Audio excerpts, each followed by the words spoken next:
भागवत की कथा कभी पुरानी नहीं हो सकती है, कभी रूखी सूखी भी नहीं हो सकती है, क्योंकि पिबत भागवतम रसमालयम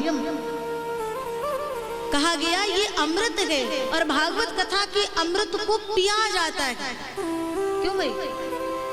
जबकि एक बार कहा गया कि जिस फल को सुग्गा तोता यदि चोंच मार दे तो वो फल बड़ा मीठा हो जाता है। एक तरफ भागवत जी को फल की उपमा दी गई और सुग्गे में हमारे श्री सुखदेव जी महाराज, लेकिन जब ग्रहण करने की बात आई तो खाने को नहीं कहा गया, पाने को नहीं कहा गया।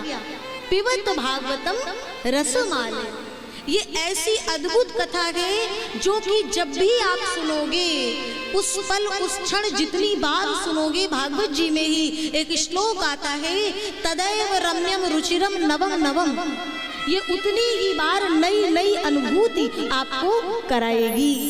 जैसे आप बांके बिहारी के मंदिर में जाइए और उस मंदिर में जब आप बांके बिहारी की मूर्ति को देखेंगे तो वो मूर्ति का जितनी बार आप दर्शन करोगे उतनी बार आपको हर बार उस मूर्ति में कोई ना कोई नयापन लगेगा, उतनी बार कोई नई अनुभूति होगी। जैसे बाबा बासुकीनाथ की शरण में हम सब जब जाते गए तो कितना भी अभिषेक कर लो लेकिन मन भरता नहीं।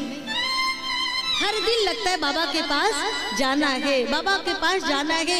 ये आतुरता और ये प्रेम हर क्षण हमारे जीवन में हो जाना चाहिए, तो फिर हमें दुनिया में ना कहीं कोई कमी दिखाई देती है, ना कहीं कोई लेश मात्र का क्लेश दिखाई देता है।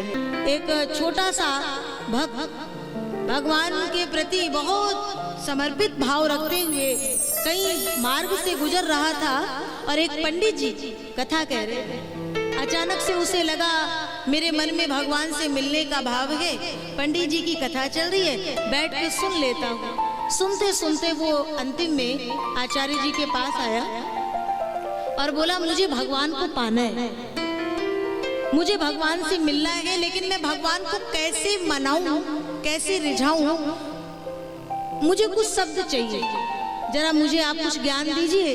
तो पंडित जी ने कहा ज्यादा कुछ नहीं, तुम गीता पढ़ो, रामायण पढ़ो, रामचरितमानस पढ़ो। बोले मैं पंडित जी पढ़ा लिखा उतना नहीं हूँ जो मैं गीता रामायण पढ़ पाऊँ, कुछ पंक्तियां मुझे दे दीजिए। तो पंडित जी ने कहा कह देना भगवान के पास जब जाना तो कह देना मैं हरि पतित पावन सुने, मैं हरि पतित पावन सुने, मैं पतित तुम पतित पावन, दो बानिके बने, मैं हरि पतित पावन सुने। अब उसने उतनी पंक्ति को याद कर लिया और भैया याद करके एक दिन वो ब्रजभूमि में वृंदावन में पहुंचा और वृंदावन में जैसे ही बिहारी जी के मंदिर में गया तो वही पंडित जी के द्वारा बताई गई पंक्ति बड़ी जोर जोर से कहने लगा, मैं हरि पतित पावन सुने। 3 बार उसने कहा मैं हरि पतित पावन सुने, मैं हरि पतित पावन सुने। आगे की पंक्ति थोड़ा सा गड़बड़ हो गई, उसने कहा मैं हरि पतित पावन सुने, तुम पतित हम पतित पावन। जैसे इतना कहा तो बिहारी जी की जो मूरत है ना, अचानक से उसने देखा कि वो मूरत हंसने लगी, मुस्कुराने लगी। और उसे ये नहीं, जैसे हम लोग जाते हैं तो हम लोग कहते हैं ये तो मूरत है ना, मूरत कहाँ भूलेगी। उसे लग रहा है बिहारी जी सामने साक्षात खड़े हैं, तो वो मूरत मुस्कुराई। उसने कहा भगवान मुस्कुराए, इसका मतलब मुझसे कोई गलती हुई। थोड़ा सा सोचा, बोले नहीं नहीं प्रभु, मैं पतित तुम पतित पावन। भगवान से रहा नहीं गया, भगवान बांके बिहारी मूरत से प्रकट होकर के बाहर आए और कहते हैं सुन, ये नहीं सुनना है, जो पहले कहा था ना वही बोल।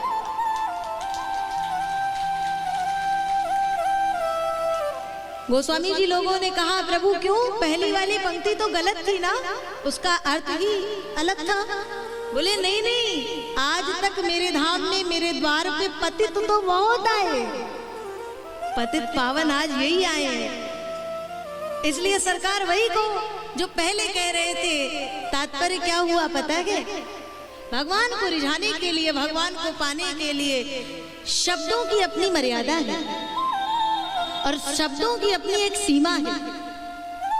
जहां वो शब्दों की सीमा समाप्त हो जाए वहां मौन आ जाता है, और जब मौन की प्रक्रिया प्रारंभ हो जाती है तो आत्मा और अंतर हृदय की आवाज निकलती है, और वो जो आवाज होती है वो केवल हमारे पास होती है और हमारे ठाकुर के पास होती है। ये दुनिया वालों को सुनने के लिए और सुनाने के लिए ये वाणी और श्रवण की आवश्यकता है, लेकिन हमारे भगवान को सुनने और सुनाने के लिए किसी वाणी और कोई श्रवण की कोई आवश्यकता नहीं है। मंदिर में जाओगे, जोर से घंटा बजाओगे तो भी भगवान सुनेगा, लेकिन चींटी भी यदि भाव में डूब करके और अपने पांवों में नूपुर बांध करके और मंदिर में नाचेगी, चींटी के पग नूपुर बाजे तो भी साहिब सुनता है। तो क्या चींटी पगों में नूपुर बांध सकती है? नहीं।